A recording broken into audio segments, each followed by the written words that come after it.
Assalamualaikum dan selamat sejahtera kepada Encik Sepawi.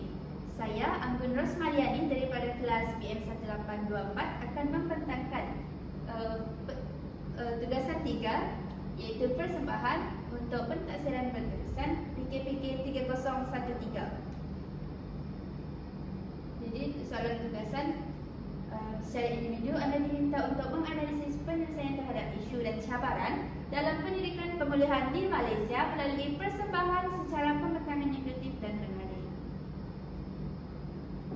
Baiklah, untuk pengenalan pembentangan ini, pendidikan pemulihan khas merupakan satu usaha yang penting untuk membantu murid yang menghadapi kesulitan menguasai kemahiran asas 3M, iaitu membaca, menulis dan mengira, supaya mereka dapat mengikuti pembelajaran arus perdana secara lebih berkesan.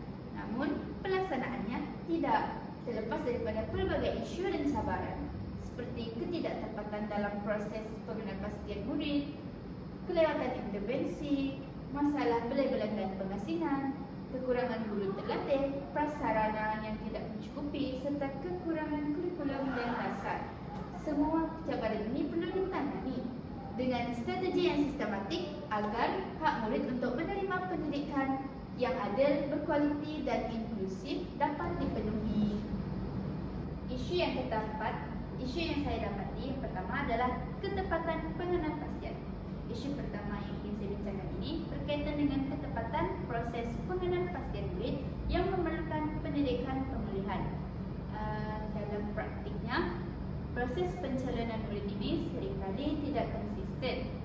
Ini terjadi kerana mungkin sebahagian guru kelas dan ibu bapa kurang memahami ciri-ciri murid yang benar-benar memerlukan intervensi pemulihan. Akibatnya, ada murid yang sebenarnya tidak memerlukan pemulihan khas tetapi dilabel sebagai murid pemulihan khas kerana dianggap slow learner. Sementara murid yang memerlukan bantuan sebenar tidak dikenal pasti. Jadi, masalah ini bukan sahaja menyebabkan pembaziran sumber tetapi juga mengganggu keberkesanan intervensi yang sepatutnya disalurkan kepada murid yang memerlukan. Seterusnya, cabaran untuk isu yang tadi adalah memastikan kemahiran guru kelas. Cabaran utama yang muncul daripada isu ini ialah memastikan guru kelas mempunyai kemahiran yang cukup untuk mengenal pasti ciri kelemahan dalam kemahiran membaca, menulis dan mengira. Guru-guru perlu melaksanakan pemerhatian yang teliti dan menggunakan instrumen seperti IPP2M dan IMA secara tepat. Namun, bukan semua guru memiliki latihan yang memadai untuk melaksanakan tugas ini dengan efektif. Baiklah, untuk mengatasi cabaran yang sebentar tadi, beberapa penyelesaian telah saya cadangkan. Pertama, latihan profesional berterusan yang perlu diberikan kepada guru kelas untuk meningkatkan kemahiran mereka dalam mengenal pasti masalah 3M dan menggunakan instrumen saringan yang betul. Yang kedua, pembangunan manual ringkas untuk guru kelas. Jadi dalam pembangunan manual ringkas ini mengandungi contoh tingkah laku murid yang menghadapi masalah 3M boleh membantu guru membuat pengenalpastian dengan lebih tepat dan konsisten.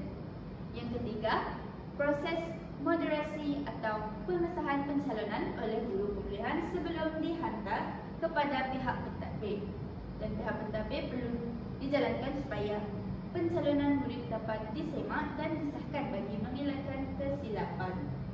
Dan yang terakhir sekali, penggunaan bahan bantu seperti video contoh murid 3M yang lemah. Jadi, dengan masalah 3M boleh membantu guru mengenal pasti secara visual. Guru kelas lebih mudah mengenal pasti secara visual dan praktikal. Seterusnya, isu yang kedua yang kerap berlaku dalam pendidikan pemulihan ialah kelewatan pelaksanaan saringan awal, iaitu ujian saringan seperti IPP2M dan IMA biasanya dijadualkan untuk dijalankan pada minggu kedua atau ketiga Januari. Namun, dalam beberapa keadaan pelaksanaan ujian ini tertangguh atas pelbagai sebab termasuk kekangan masa dan beban kerja guru. Kelewatan ini memberi kesan negatif kepada murid yang memerlukan intervensi segera kerana mereka terpaksa menunggu lebih lama sebelum bantuan dapat diberikan, sekaligus menjejaskan kemajuan pembelajaran mereka. Seterusnya adalah cabaran bagi isu ini. Guru-guru iaitu pelaporan data tepat pada masanya. Guru-guru menghadapi cabaran dalam memastikan pelaporan data saringan dapat diselesaikan dalam tempoh yang ditetapkan oleh pihak berkuasa seperti PPD, TPN atau Jabatan Pendidikan Khas. Jadi beban kerja yang tinggi dan kekurangan rekod lengkap menghalang guru untuk melaksanakan pelaporan pelaporan tepat pada masa yang akhirnya melambatkan proses intervensi. Seterusnya adalah penyelesaian untuk isu dan cabaran tadi.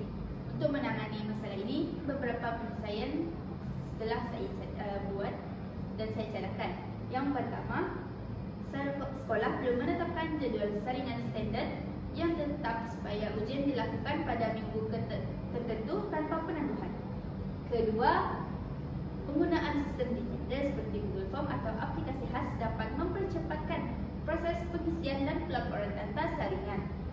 Dan yang ketiga, sekolah boleh menetapkan hari saringan sekolah di mana semua guru memberi fokus sepenuhnya kepada pelaksanaan saringan pada hari tersebut. Dan akhir sekali, pentadbir sekolah perlu menjalankan pemantauan berkala setiap minggu untuk memastikan proses saringan berjalan mengikut jadual. Baiklah, untuk isu yang ketiga, iaitu data murid tidak lengkap. Isu ketiga yang penting untuk dibincangkan juga adalah data murid yang tidak lengkap. Maklumat seperti latar belakang keluarga, kesihatan dan keadaan pembelajaran murid di rumah sangat penting bagi menentukan keperluan sebenar mereka. Namun seringkali data ini tidak lengkap atau tidak dikumpul dengan rapi, menyukarkan guru untuk membuat pengesahan yang tepat sama ada murid memerlukan pemulihan atau tidak. Dan seterusnya adalah cabaran bagi isu sebentar tadi, iaitu penglibatan ibu bapa. Cabarannya adalah ini merupakan satu cabaran utama yang timbul daripada isu tadi tentang bagaimana untuk mendapatkan penglibatan ibu bapa secara aktif dalam proses pengumpulan maklumat ini. Ibu bapa mungkin kurang responsif kerana kurang memahami kepentingan proses pencalonan atau ada yang bimbang anak mereka akan dilabelkan sebagai murid pemilihan. Jadi keadaan ini menyebabkan data yang diterima guru tidak mencukupi untuk membuat keputusan yang tepat. Seterusnya adalah penyelesaian bagi isu dan cabaran yang telah kita bincangkan tadi. Jadi beberapa langkah penyelesaian boleh diambil bagi mengatasi cabaran yang sebentar tadi. Jadi yang pertama, penggunaan borang maklumat awal yang mengumpul data kesihatan, tingkah laku dan latar belakang keluarga boleh membantu guru memahami situasi sebenar murid. Yang kedua, sesi takliman ringkas kepada ibu bapa pada hari lapor diri boleh diadakan bagi menerangkan kepentingan memberikan maklumat yang tepat dan tanda awal masalah 3M. Dan yang ketiga, guru kelas boleh menghubungi ibu bapa secara individu melalui panggilan telefon untuk mendapatkan maklumat tambahan. Dan yang terakhir sekali, kerjasama dengan Persatuan Ibu Bapa dan Guru, iaitu PIDG, dalam mengedarkan bahan maklumat dan mengadakan ceramah ringkas juga dapat meningkatkan kesedaran ibu bapa tentang 3M. Jadi secara ringkasnya, isu dan cabaran dalam pendidikan pemulihan perlu diatasi dengan pendekatan yang terancang dan melibatkan semua pihak, terutama guru dan ibu bapa dengan pelatihan yang berterusan, penggunaan teknologi dan kerjasama yang baik, Proses pengenalpastian dan intervensi ini dapat dijalankan dengan lebih tepat dan cepat. Jadi hal ini penting supaya murid yang memerlukan bantuan dapat menerima sokongan yang sewajarnya dan berjaya dalam pembelajaran mereka.